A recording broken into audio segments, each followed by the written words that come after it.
اس میں ہم لوگوں نے جو اپنی پرائمری ریسرچ کی تھی، اس میں ہم نے یہ دیکھا کہ 4 ایریاز کو ہم نے آئیڈینٹیفائی کیا تھا کہ ایک تو یہ ہے کہ جی کس طریقے سے ہم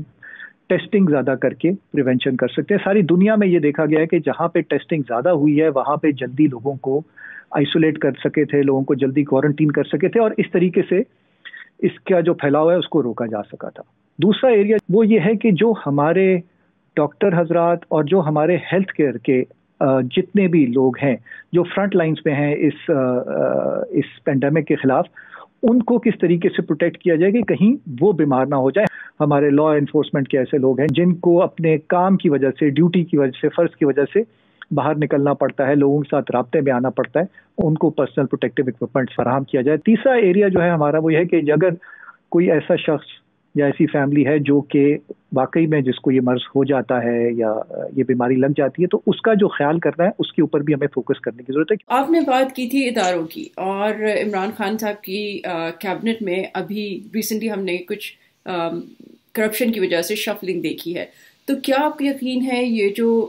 ڈونیشن اماؤنٹ ہے یہ جس طرح آپ چاہتے ہیں یا جس مقصد کے لیے دیا گیا ہے اسی کے لیے خرچ ہوگا؟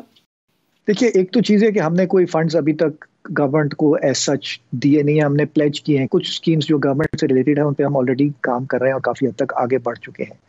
اور جیسا میں نے آپ سے پہلے بھی ذکر کیا کہ ہم نے جتنے بھی سسٹمز ابھی تک دیکھے ہیں، احساس پروگرام ہے اور BISP کا پروگرام ہے، ان میں ہم نے یہ چیز دیکھی ہے کہ ان لوگوں نے کافی اچھا مینیج کیا ہے ڈیٹا کو استعمال کرتے ہوئے، اور اس کو اچھے طریقے سے بروئے کار لاتے ہوئے انہوں نے کافی صفائی کی ہے. ایسے لوگ جو غیر مستحق تھے ان کو نکالا ہے، اور جہاں جہاں گڑبڑ تھی اس کو ٹھیک کرنے کی کوشش کی. دیکھیے، حکومت کے اوپر، کسی بھی حکومت کے اوپر اس قسم کے چیلنجز آئیں گے. ہمارے ادارے جو ہیں وہ کافی قابل ہیں، اور ہمارے لوگ جو ہیں وہ بھی بہت قابل ہیں. اور اگر ہم تھوڑا سا اپنے تئیں بھی دھیان رکھیں گے، ایز کارپوریٹس ہم رکھتے ہیں دھیان، تو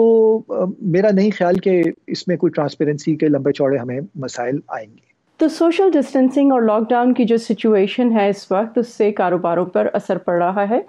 کارپوریٹ سیکٹر میں اس کا کس قسم کا امپیکٹ ہے، اور آپ کی کمپنی میں کیا حالات ہیں، اور اوور آل اگر آپ دیکھیں کارپوریٹ سیکٹر میں بزنسز کو تو کس طرح سے وہ ہینڈل کر رہے ہیں؟ 1 مہینے کا چونکہ ابھی تک سلسلہ گزرا ہے تو اس کا یہ امپیکٹ آیا. اگر یہ سلسلہ زیادہ دیر چلتا رہے گا تو یہ امپیکٹ بڑھتا رہے گا. ابھی ہماری کوشش جو ہے ایز اے کارپوریٹ وہ یہ ہے کہ نہ صرف ہم اپنے جو کاروبار ہے اس کی سسٹینیبلٹی کے اوپر زور دیں، لیکن اس سے زیادہ اہمیت ہم اس چیز پہ دے رہے ہیں کہ جو ہمارے ساتھ لوگ منسلک ہیں، جو کچھ ہمارے اپنے امپلائیز ہیں، اور اس کے علاوہ جو ڈائریکٹلی یا انڈائریکٹلی یا بالواسطہ یا بلا واسطہ جو ہمارے ساتھ شامل ہیں ہمارے کاروبار میں، کچھ وینڈرز ہیں، کچھ سپلائرز ہیں، کچھ بائرز ہیں، ان تمام لوگوں کا خیال بھی کس طرح رکھا جائے. تو ابھی تو اپنی کارپوریٹ ادارے کے بارے میں تو میں یہ کہہ سکتا ہوں کہ جی اس وقت تک تو مینیج ہو رہا ہے. ابھی تک تو ہم نے یہ انشور کیا ہے کہ لوگوں کی نہ صرف نوکریاں قائم رہیں بلکہ ہم ان کو جتنا فیسیلیٹیٹ کر پاتے ہیں وہ ان کو کریں. لیکن جیسے جیسے یہ سلسلہ بڑھتا جائے گا تو میرے خیال میں اور بہت سارے کاروبار ایسے ہیں جو کہ دباؤ میں آتے جائیں گے، اور اس کی پلاننگ بہرحال ہم ساتھ ساتھ کرتے جا رہے ہیں کہ جی جیسے جیسے کاروبار دباؤ میں آئیں گے تو ان لوگوں کو کہاں بہتر طریقے سے ذریعہ معاش دیا جا سکتا ہے. کیونکہ یہ